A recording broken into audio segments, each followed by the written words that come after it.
दोस्तों, आज मैं आपको एक सास और बहू के बारे में एक मजेदार कहानी बताना चाहती हूँ।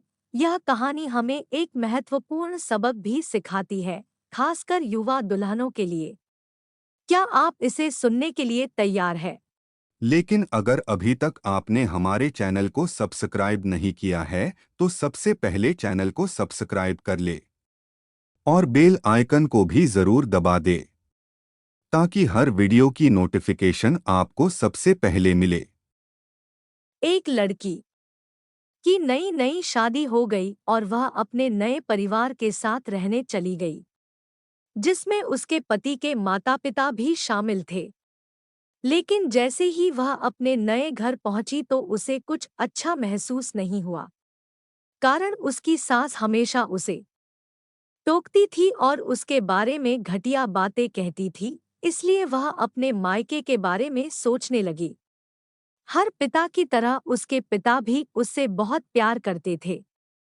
जब वह छोटी थी तब से लेकर उसके थोड़ा बड़ी होने तक पिता ने यह सुनिश्चित किया कि उनकी बेटी के पास वह सब कुछ हो जिसकी उसे जरूरत थी और बहुत प्यार से उसकी देखभाल की। नई दुल्हन अपने पति की मां से नाराज थी क्योंकि वह दुष्ट थी, इसलिए वह उस पर बहुत चिल्लाती थी। कभी कभी वो भी अपनी सास को पलटकर खरी खोटी सुना देती। इन वजहों से घर में इतना हंगामा मच गया कि लड़की अपने पिता के घर वापस चली गई और उनसे रोते हुए बोली, पिताजी, मैं अभी उस घर में जाना ही नहीं चाहती। मैं यहीं आपके साथ रहूंगी। यदि आप मुझे अनुमति नहीं देंगे तो मैं खुद को चोट पहुंचा लूंगी। पिताजी ने एक समझदारी भरा निर्णय लिया। कुछ दिनों बाद पिता ने अपनी बेटी से कहा कि अगर वह उससे कुछ करने के लिए कहता है तो क्या वो करेगी। बेटी ने अपने पिता से कहा, बोले, लेकिन याद रखें, यह आखिरी बार होगा जब मैं उस घर में जाऊंगी। पिताजी ने कहा था कि जब तुम सास से मिलने जाओ, अगर वह तुम्हें गंदी बातें कहने लगे तो बस एक घूंट पानी पी लो और वापस कुछ मत कहो और तब तक पानी को मुंह में रखो जब तक वो बोलना न बंद कर दे। फिर वह उस पानी को सिंक में फेंक दे। बेटी को कुछ भी समझ में नहीं आया, फिर भी बिना कुछ कहे बेटी तैयार हो गई। उसने ससुराल जाकर वैसा ही किया। जब भी सास बात करना शुरू करती, बहू झट से मुंह में पानी भर देती और थोड़ी देर के लिए वहीं रख देती। जैसे जैसे समय बीतता गया, कुछ ही दिनों में सासू माँ की बहू के साथ अच्छा व्यवहार करने लगी। वह सोचने लगी कि बहू उसके कितना अच्छी व्यवहार करती है। वह बहस नहीं करती या क्रोधित नहीं होती। अब वह अपनी बेटी को फोन करती है और उसके बारे में अच्छी बातें कहती। सास अब बहू को भी बेटी मानने लगी।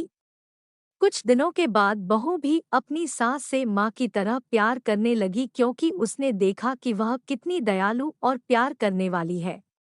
वे एक साथ समय बिताने लगे, खूब बातें करने लगे, साथ साथ घूमने, बाजार और खरीदारी करने जाते। कुछ दिनों बाद लड़की के पिता उससे मिलने आए। घर में सभी लोग बहुत खुश हुए और उसके आगमन का जश्न मनाया। पिता ने अपनी बेटी से कहा कि अगर वह उसके साथ जाना चाहती है तो उसे अपना सामान तैयार करे। हम वहीं वापस जाएंगे जहां हम रहते थे। लेकिन फिर बेटी ने कहा, नहीं, अब यही मेरा घर है। मैं अपनी सास से बहुत प्यार करती हूँ और मैं उन्हें किसी भी हालत में अकेला नहीं छोड़ सकती। ये मेरी माँ है। जब पिताजी ने बेटी को ये शब्द कहते हुए सुना तो वे वास्तव में खुश हुए और देखा कि सास और बहू एक दूसरे से कितना प्यार करते हैं। पिताजी ने उन्हें ढेर सारी शुभकामनाएं दी और खुश होकर घर चले गए। यह कहानी हमें सिखाती है कि रिश्तों में प्यार बहुत जरूरी है। किसी रिश्ते को शुरू करना आसान है, लेकिन उसे जारी रखना कठिन हो सकता है। केवल वही लोग एक दूसरे से सच्चा प्यार करते हैं जो रिश्ते को मजबूत बनाए रखना जानते हैं। अगर आपको हमारी ये वीडियो पसंद आई हो तो लाइक करें, कमेंट करें, चैनल को सब्सक्राइब करें और बेल आइकन को भी दबा दें ताकि हर वीडियो की नोटिफिकेशन आपको सबसे पहले मिले।